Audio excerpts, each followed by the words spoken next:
ठाण्यातील भवानीनगर वागळे स्टेट येथे संत शिरोमणी गुरु रविदास महाराज यांच्या 649वा जयंती उत्सव मोठ्या दिमाखात साजरा करण्यात आला। यावेळी जय बजरंग मित्र मंडळ आयोजित कार्यक्रमात माजी नगरसेवक एकनाथ भोईर यांनी जयंतीनिमित्त भेट घेऊन रविदास महाराज यांचा आशीर्वाद घेतला। तसेच आपल्या मातीला संतांची शिकवण असल्यामुळे छत्रपती शिवाजी महाराज आणि डॉक्टर बाबासाहेब आंबेडकर यांचा आदर्श घेऊन संत परंपरेच्या भूमीत आपण विविध उपक्रम समाजाला दिशा देण्यासाठी साजरे करत असतो। संत शिरोमणी गुरु रविदास महाराज यांच्या जयंती उत्सव जगाला मार्गदर्शक ठरेल अशी भावना व्यक्त केली।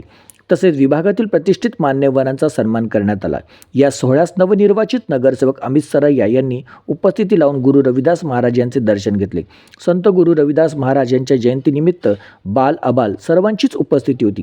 या सोहळ्यात संपादक संदीप पालवी यांनी देखील उपस्थित राहून रविदास महाराजांचे दर्शन घेतले। यावेळी संदीप पालवी यांचा सन्मान करण्यात आला। या जयंतीनिमित्त महिला वर्गाची मोठ्या उत्साहाने भूमिका होती। सर्व महिला एकत्र येऊन हा उत्सव यशस्वीरित्या पूर्ण करण्यासाठी अग्रेसर होत्या। संत शिरोमणी गुरु रविदास महाराज यांचं स्मारक व्हावं म्हणून समाज भवन उभारावं अशी मागणी करण्यात आली।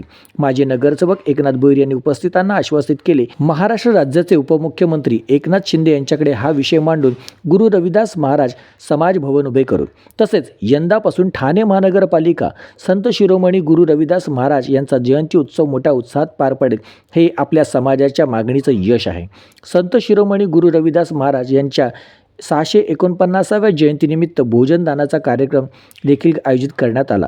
संत शिरोमणी गुरु रविदास महाराज 649व्या जयंती उत्सवाचे आयोजक संतोष मस्के, आदिनाथ सोनावणे, विष्णू कांबळे, दीपक दुसंगे, शिवनाथ कांबळे, चंद्रकांत गचांडे, कृष्णा सातपुते, शंकर हराळे, गणेश सोनावणे, रमेश वाघमारे, विकास दुसंगे, संदीप भोसले, महादेव गांगुर्डे, अजिंक्य कांबळे, प्रशांत नवले, सिद्धेश दुसंगे, श्रवण शिंदे, भगवान कानडे, किशोर डगे, कृष्णा इंगळे, रामेश्वर बोराडे तसेच तरुण मित्रमंडळी आणि महिला वर्ग यांच्या वतीने आयोजन करण्यात आले।